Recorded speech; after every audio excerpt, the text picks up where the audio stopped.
Sani to'yingni deb o'lib ketish kerakmi? Aktyorning hazili olamni kular qildi. Assalomu alaykum hurmatli tomoshabin. Kanalimizdan uzoqlashmang. Bizni yo'qotib qo'ymaslik uchun like va obuna bo'lib ketishni unutmang.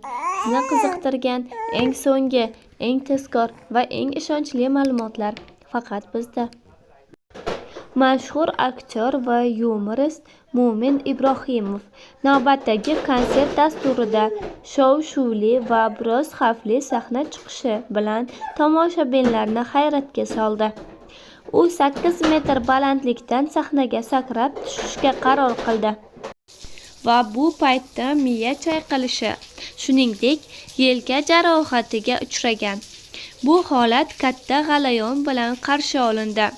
Sahnada va zalda hozir bo'lgan minglab muxlislar buni dastlab shouning bir qismi deb o'ylashdi.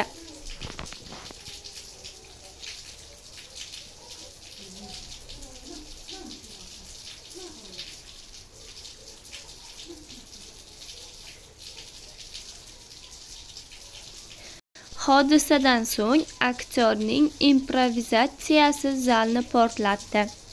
Sani to'yingni deb o'lib ketish kerakmi? Degan satrni eshitgan tomoshabinlar o'zini tiyolmadi.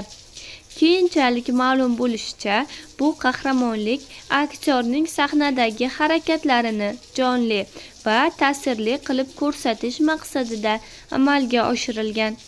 Biroq natija salbiy yakun topdi. Miya chayqalishi va yelkada og'riqlar. Konsertning keyingi qismida Ibrohimov vaziyatni yumshatish maqsadida ko'proq suhbat, yumor va improvizatsiyaga urg'u bergan. Uning faol muxlislari buni professional namunasi deb baholashdi. Siz nima deb o'ylaysiz?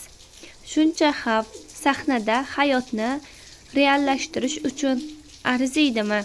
Javoblaringizni kommentariyalarda kutib qolaman.